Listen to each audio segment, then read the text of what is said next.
Hi అండి. నమస్తే. Welcome to my channel. ఈరోజు రెసిపీ మటన్ పాగా. ఇది మేక కాళ్ళతో ఇలా కర్రీ చేసుకొని తింటే చాలా చాలా బావుంటుంది.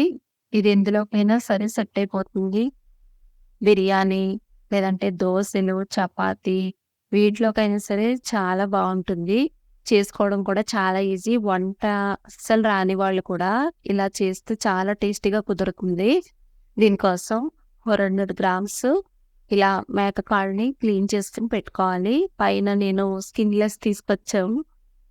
స్కిన్‌తో కూడా బావుంటుంది. స్కిన్ ఉంటే కూడా చాలా బావుంటుంది. కానీ 4, 5 టైమ్స్ అయినా సరే కడగాలి. నీచు వాసన వచ్చేస్తాయి ఇవి.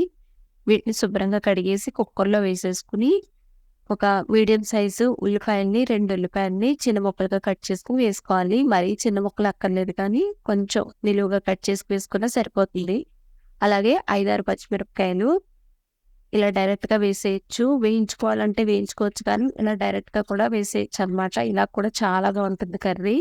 అలాగే 2 టమాటాలను కూడా కట్ చేసుకొని వేసుకోవాలి పులుపు కోసం. ఇలా 3-4 టేబుల్ స్పూన్ల ఆయిల్ పడుతుంది. ఆయిలు పల్లి నూనె గానీ, నువ్వుల నూనె గానీ వేసుకుంటే టేస్ట్ చాలా బావుంటుంది. కారాన్ని కూడా తగినట్టుగా ఒక 3-4 టేబుల్ స్పూన్ల వరకు వేసుకోండి. అలాగే పసుపు.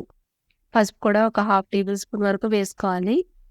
అల్లం వెల్లుల్లి పేస్టు 1 టేబుల్ స్పూను, జీలకర్ర, ధనియాల పొడి 1 టేబుల్ స్పూను, తగినంత కల్లుప్పు వేసుకుని ఇదంతా కూడా జస్ట్ ములిగే వరకు వాటర్ వేసుకోవాలి. మరీ ఎక్కువ కాకుండా మునిగేంత వరకు వాటర్ వేసుకుని ఒకసారి అంతా సెట్ చేసేసుకుని కుక్కర్ పెట్టేసుకోవాలి. కుక్కర్ పెట్టుకుని 8-10 విజిల్స్ రావాలి. అప్పుడే ఈ మేక కాళ్ళు చక్కగా ఉడుకుతాయన్నమాట. ఇప్పుడు మసాలాల కోసం జీలకర్ర, ధనియాలు, మిరియాలు, ఒక 3 యాలకులు, 3 లవంగాలు, దాల్చిన చెక్క, నువ్వులు 1 టేబుల్ స్పూన్ నువ్వులు వేసుకోవాలి.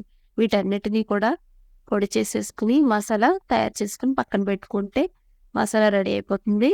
ఇప్పుడు విజిల్ మొత్తం చల్లారిపోయిన తర్వాత విజిల్ తీసుకుని ఓపెన్ చేసుకొని చూస్తే మనకి చక్కగా ముక్క అనేది చక్కగా ఉడికిపోతుంది. ఒకసారి ఇలా చూస్తే మనకి సాఫ్ట్‌గా ఉంటుంది. చేత్తో పట్టుకొని చూస్తే తెలిసిపోతుంది ఇది బాగా ఉడికిందా లేదా అనేది. ఇలా ఉడికేంత వరకు కుక్కర్ పెట్టుకోవాలన్నమాట. ఇప్పుడు స్టవ్ వెలిగించుకుని ఉడికించుకుంటూ ఈ మసాలాను కూడా యాడ్ చేసేసుకోవాలి.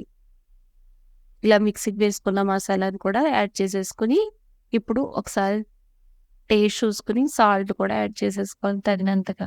ముందు వేసాం కాబట్టి చూసుకొని వేసుకోవాలి. ఎక్కువైతే బావుండదు. ఇందులో కూడా తరిగిన కొత్తిమీర కూడా వేసేసుకొని మంటని మీడియం ఫ్లేమ్‌లో పెట్టుకొని మనకి గ్రేవీ కన్సిస్టెన్సీ ఎంతవరకు అవసరం అవుతుందో అంతవరకు కూడా ఉడికించుకుంటే సరిపోతుంది. ఇలాగా మూత రివర్స్ చేసి పెట్టుకుని మధ్య మధ్యలో కలుపుకుంటూ ఉడికించుకోవాలన్నమాట అడుగు పట్టకుండా. అంతేనండి. చాలా సింపుల్‌గా అయిపోతుంది. మీరు ఫ్రై చేసుకొని చేసుకోవాలంటే చేసుకోవచ్చు. కానీ ఇలా కూడా చాలా చాలా బావుంటుంది. చాలా త్వరగా క్విక్‌గా అయిపోతుంది. టేస్ట్ కూడా సూపర్‌గా ఉంటుంది. వేయించలేదు, పచ్చిగా ఉంది అలాంటి ఫీలింగ్ అస్సలు రానే రాదు. చాలా బావుంటుంది. తప్పకుండా ఈ రెసిపీ ట్రై చేయండి. వీడియో నచ్చితే లైక్ చేసి సబ్స్క్రైబ్ చేయండి. Thank you for watching.